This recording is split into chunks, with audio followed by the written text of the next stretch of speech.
Syekh Siti Jenar debat sama para wali. Jadi ada banyak sekali argumen, ada banyak sekali tuduhan.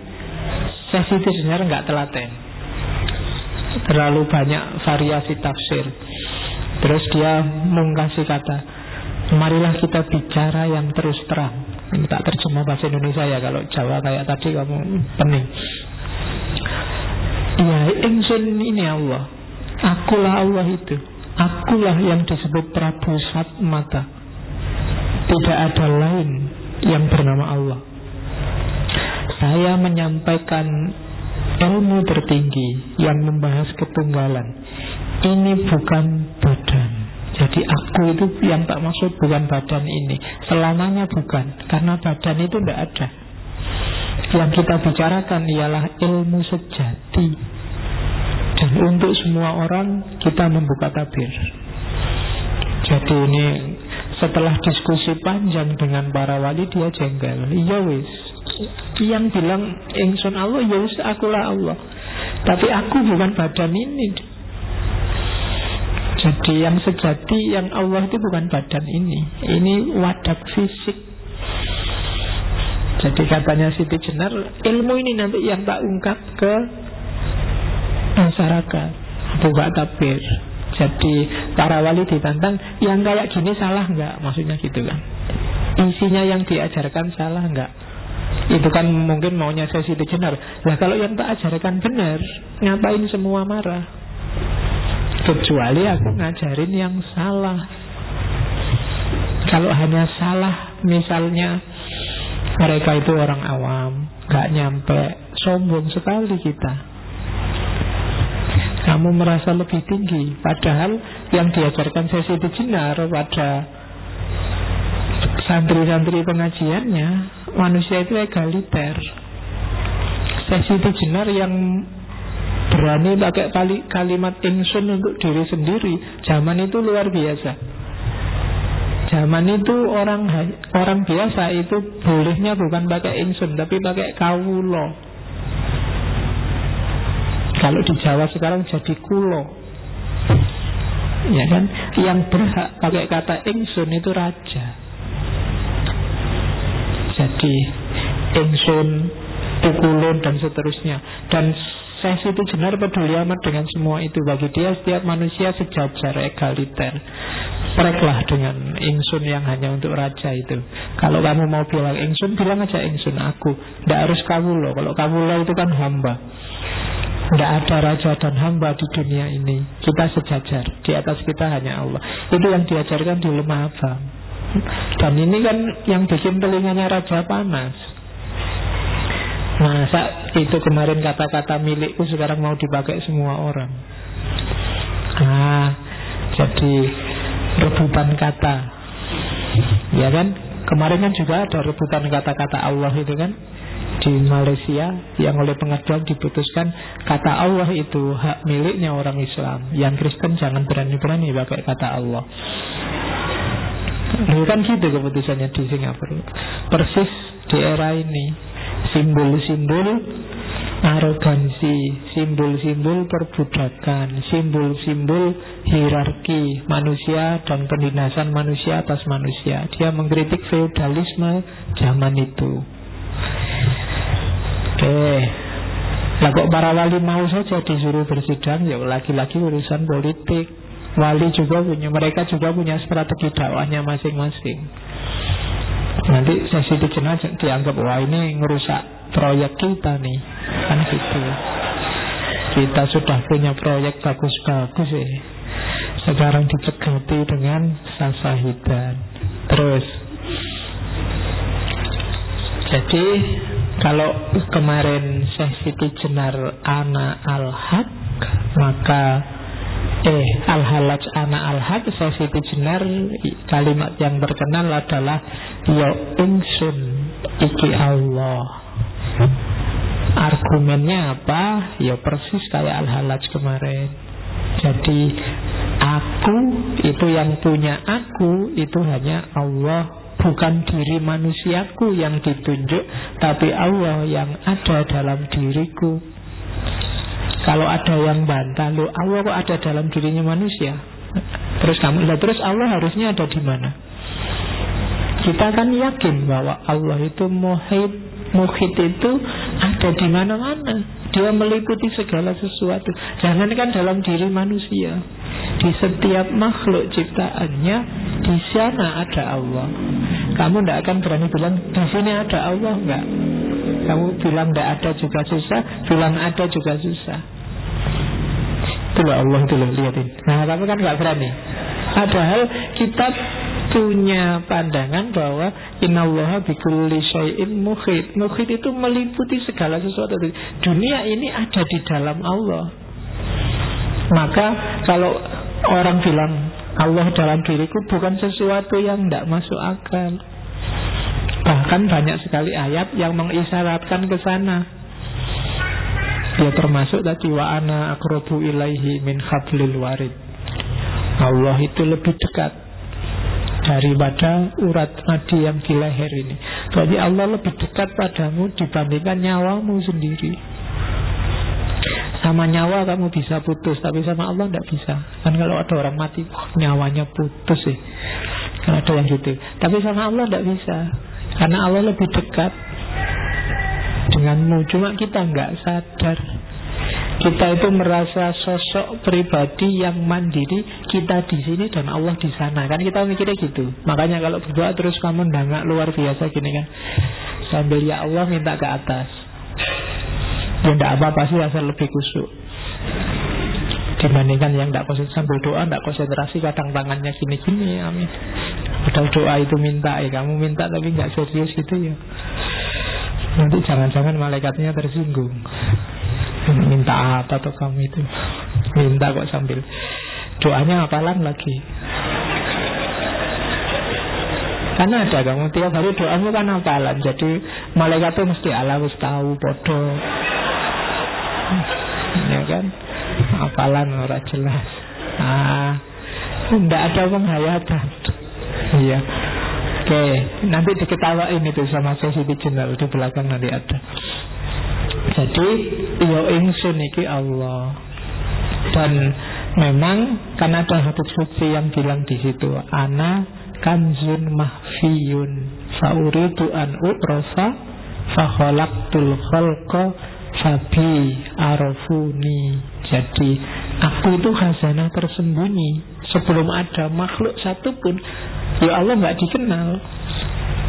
Maka Allah sengaja melakukan sesuatu, menciptakan sesuatu biar dia dikenal. Jadi hakikatnya yang ada itu Allah. Cuma dia menciptakan semua makhluk termasuk manusia biar dia dikenal dan dikasih bekal. Jadi penciptaannya tidak kok kayak sulap ting gitu, tapi pelimpahan dari dirinya Allah. Jadi ana kansun makhfin, kayak kamu bercermin. Kalau kamu ingin ngerti wajahmu kayak apa kan, bercerminlah. Dari cermin itu kamu ngerti dirimu. Nah, kayak tak bilang kemarin, wahdatul wujud itu bukan kok ada wujud sama wujud terus bersatu. Enggak.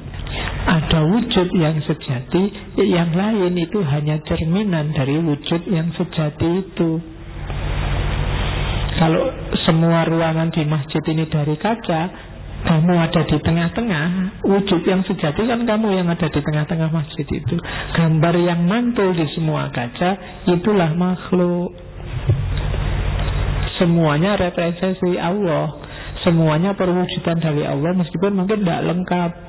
Yang sebelah sana gambar punggungnya, sebelah sana gambar wajahnya, sebelah kiri gambar pundaknya, sebelah kanan juga gambar pundaknya. Dan yang gambarnya agak sempurna, mirip sekali sama Allah, itu manusia.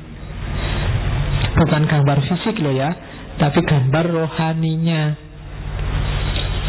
Nah itulah, maka iyo ingsun iki Allah, katanya Sesi Jenar. Ini termasuk yang nanti kamu ulang 10 menit ke belakang di rekamannya biar kamu paham. Oke, kita lanjutin lagi. Dari situ lahirlah konsep namanya manunggaling kawula Gusti. Jadi antara pemerintah dengan yang diperintah, antara majikan dengan buruhnya, itu harus manunggal, termasuk manusia dengan Tuhannya. Kata-kata ini nasihatnya pada Sunan Bayat dari Sesiti Jenar. Kawula dan Gusti itu sudah ada dalam diriku. Siang dan malam tidak dapat memisahkan diriku dari mereka. Tetapi hanya saat ini nama Kawula Gusti itu berlaku, yakni selama saya mati.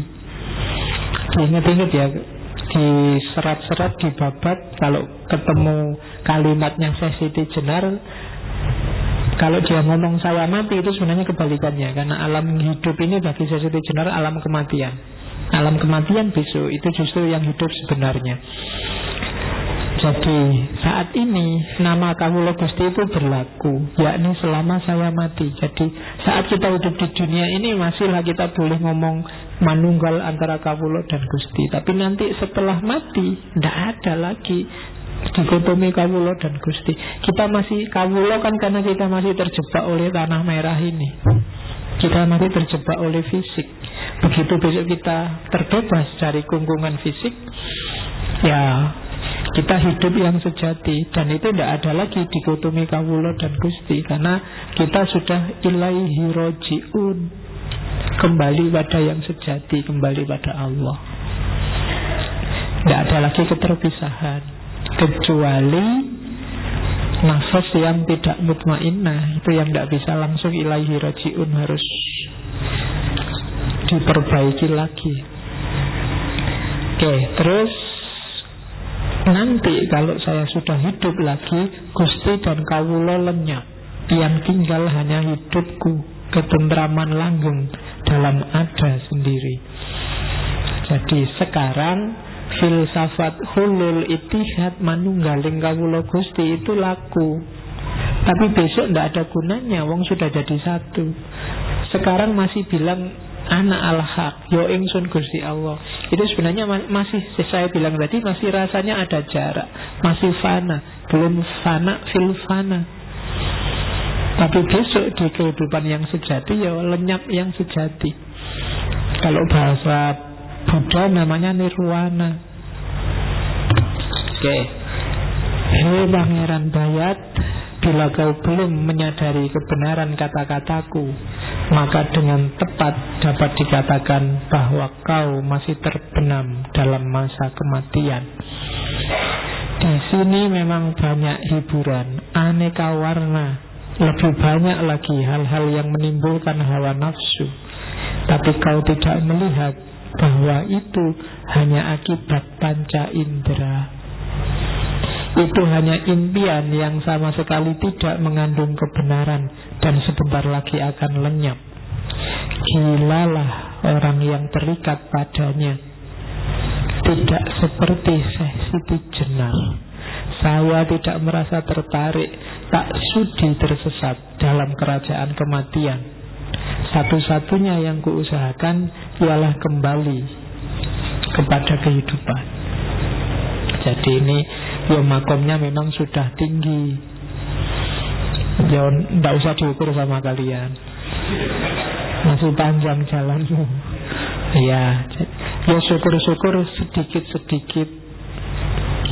Meskipun masih belum bisa merasakan untuk bisa semakom sama Al-Halaj atau semakom sama Sesiti Jenar, ya sidik-sidik lah melangkah mendekat ke sana.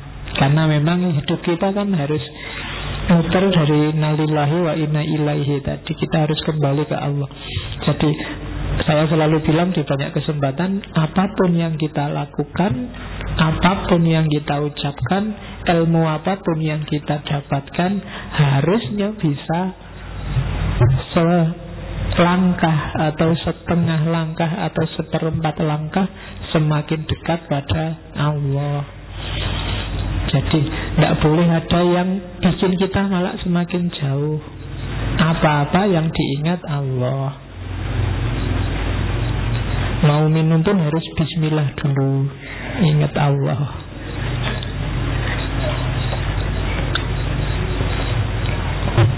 Jadi biarkan teh ini membawa kita sedikit lebih dekat pada Allah.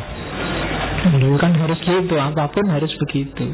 Karena jalur kita itu ilahi pada Allah. Kalau ada apapun kok malah bikin kamu semakin jauh sama Allah, berarti kamu salah jalan, kamu tersesat. Karena hidup kita kembali ke sana.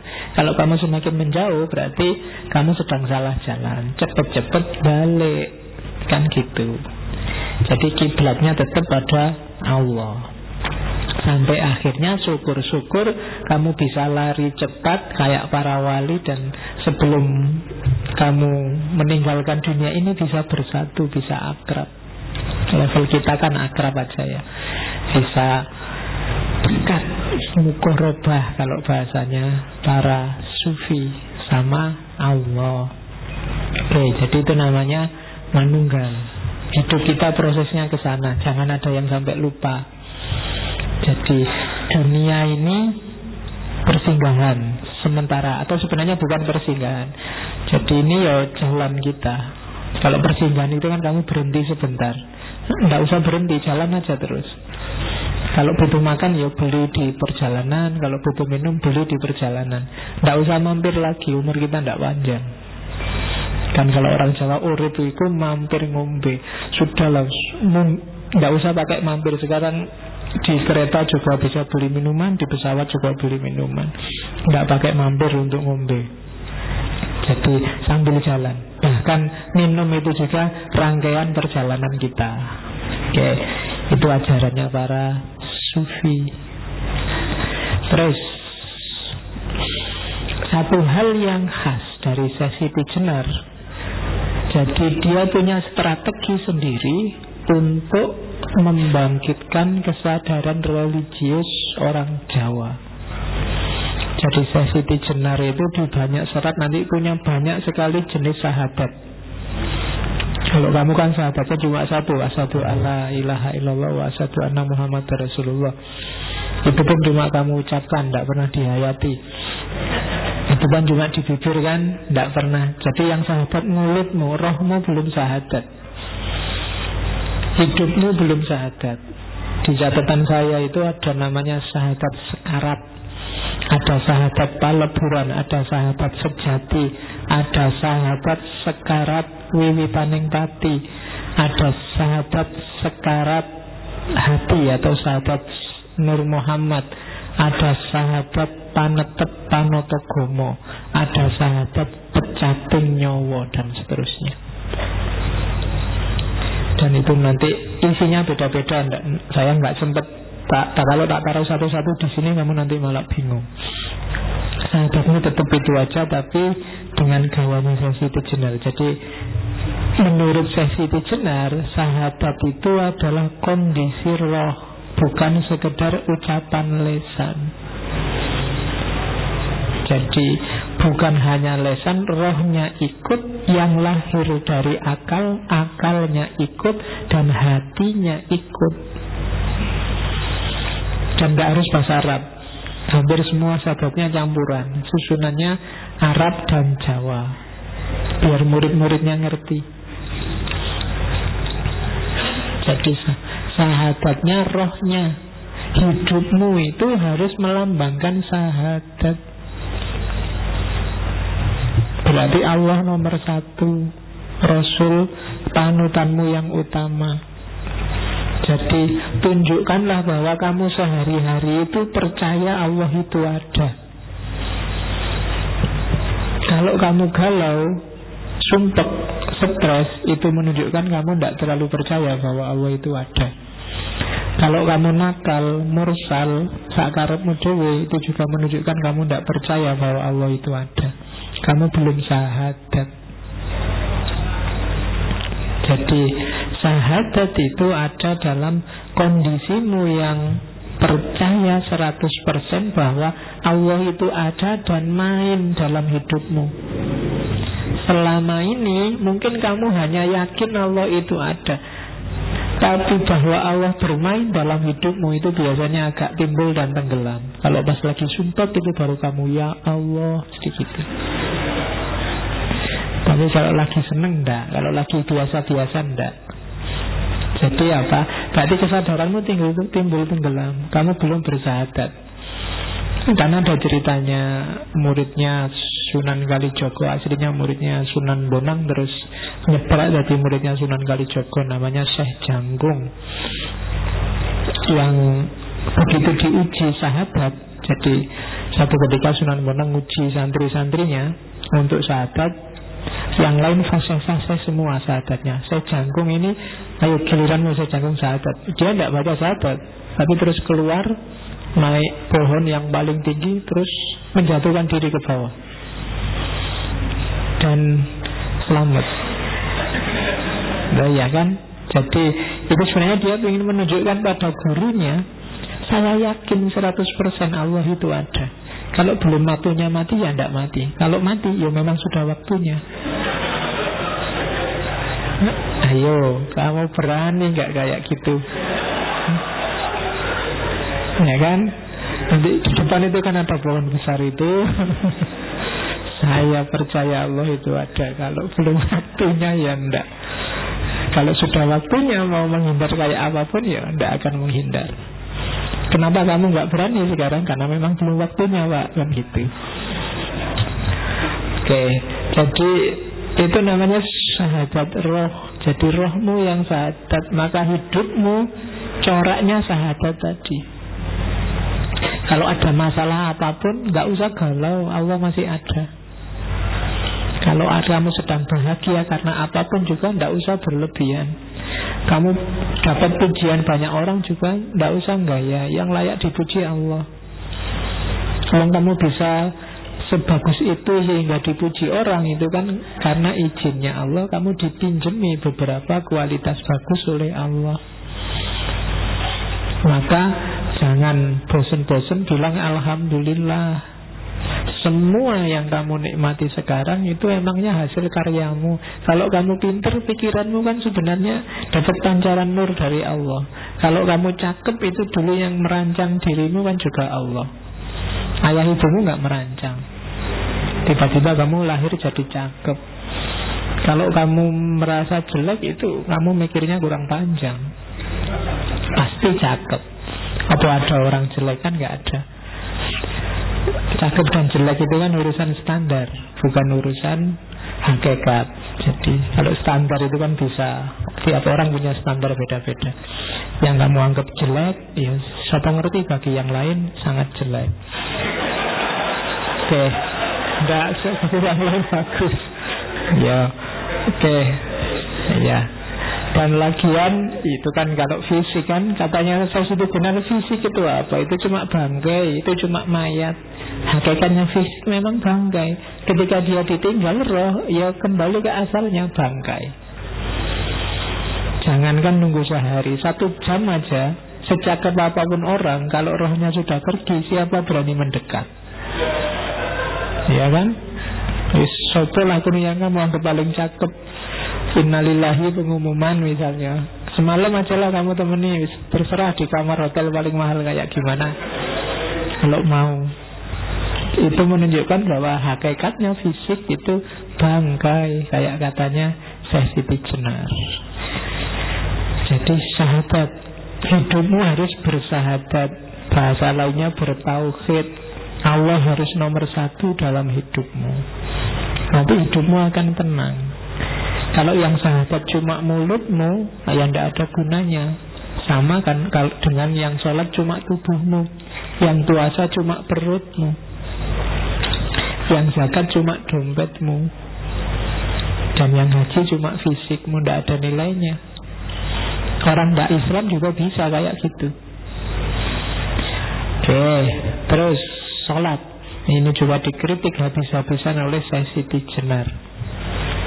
Sholat kita selama ini sholat fisik masihan. Nanti Syekh Siti Jenar punya 2 konsep sholat. Yang pertama sholat tarek, yang kedua sholat daim. Jadi sholat tarek itu ya sholat kita sehari-hari, sholat 5 waktu itu. Jadi sholat yang kita lakukan sesuai syariat.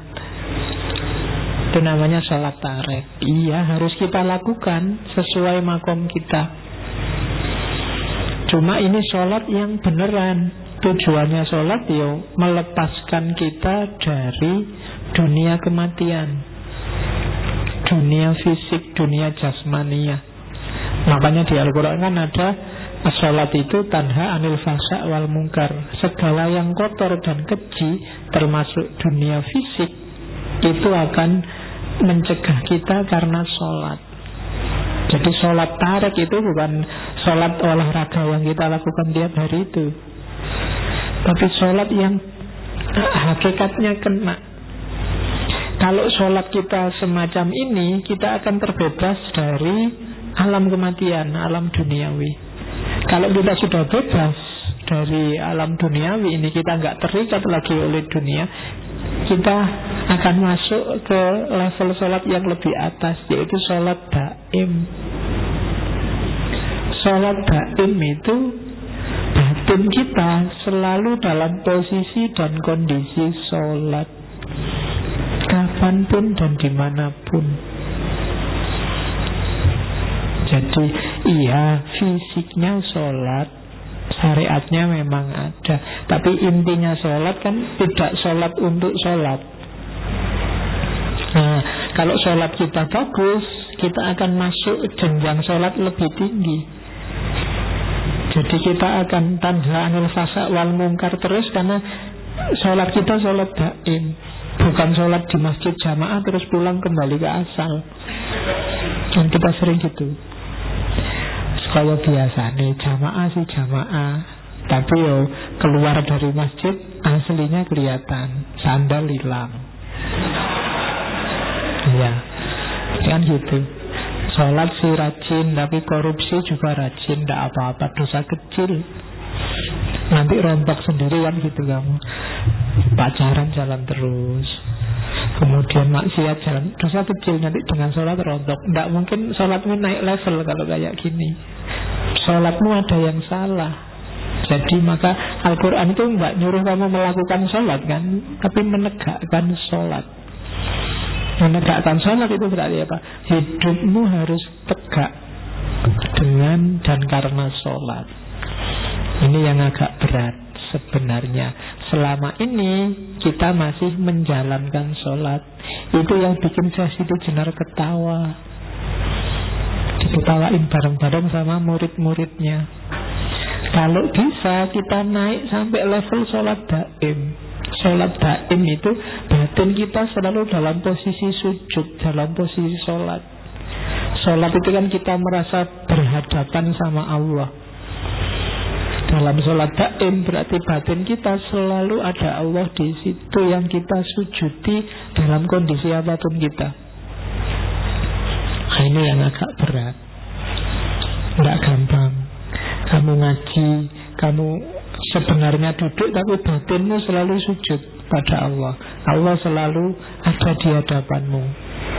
Pikiranmu selalu tunduk padanya. Itu sholat daim. Ini yang agak berat. Yang ini ajaran ini kadang-kadang disalahpahami. Ada juga beberapa muridnya saya Siti Jenar yang masih awam terus menafsirkannya, berarti sholat syariat itu tidak penting. Yang penting sholat daim. Itu nanti ada beberapa di ajaran Islam kejawen.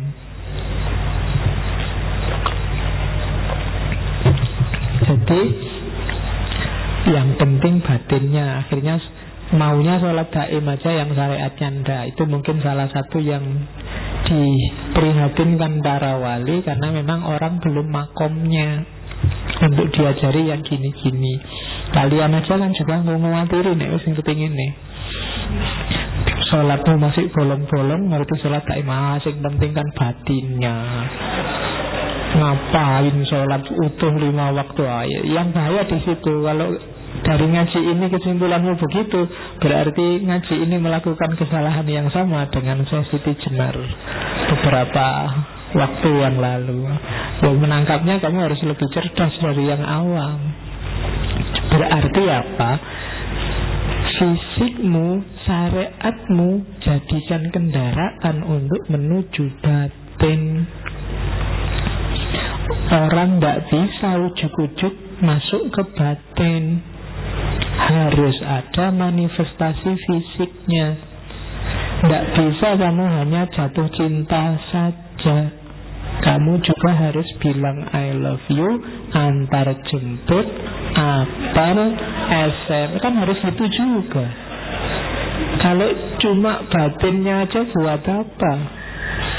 Tenang aja, yang penting hatiku selalu ingat padamu.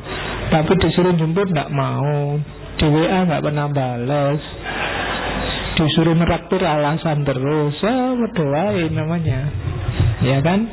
Tidak ada gunanya. Jadi batin ya butuh lahir medianya, ya kan? Sama tidak ada nilainya rajin antar jemput, sering neraktir, WA-an tiap hari, tapi tidak ada cinta sama sekali. Itu lebih tragis lagi, ya kan? Sudah antar jemput tiap hari, terus kita temen aja ya,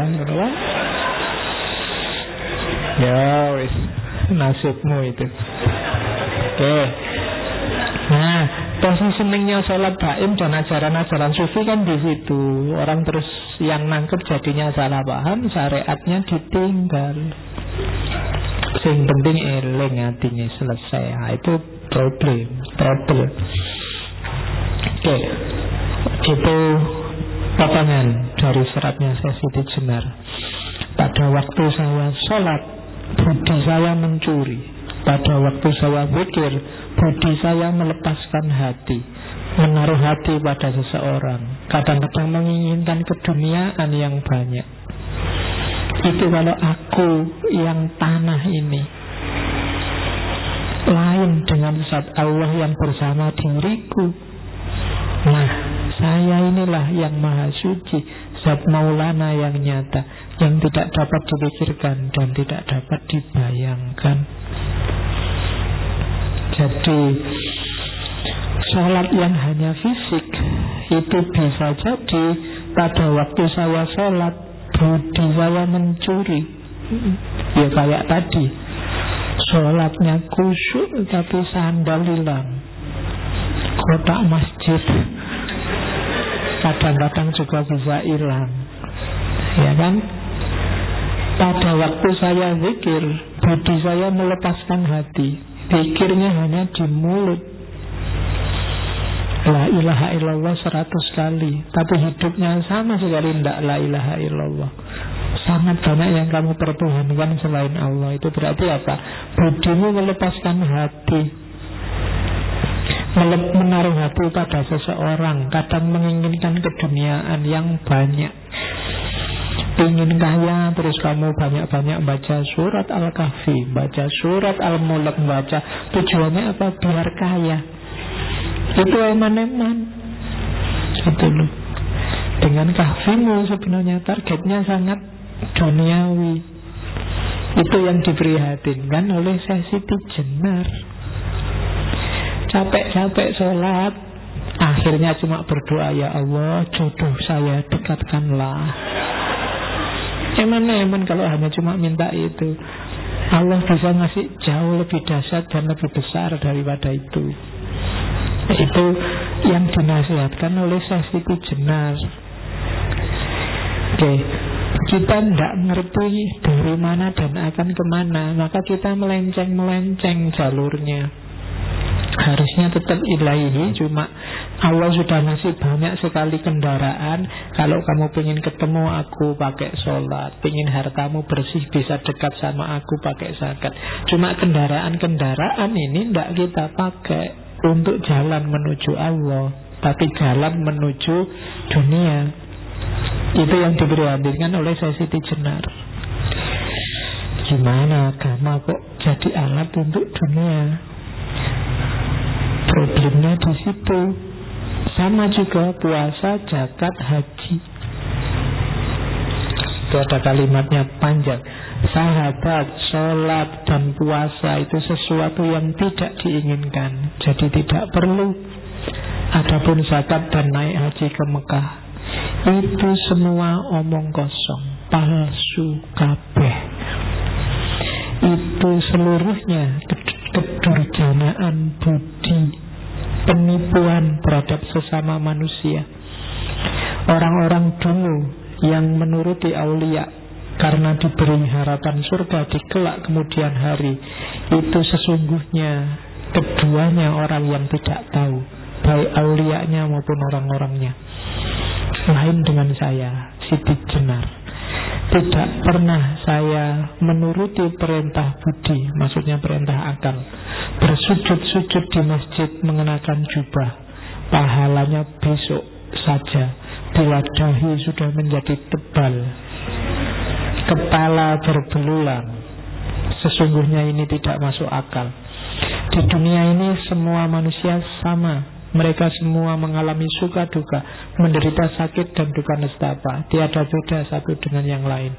Oleh karena itu saya, Siti Jenar, hanya setia pada satu hal saja, yaitu Gusti Zat Maulana.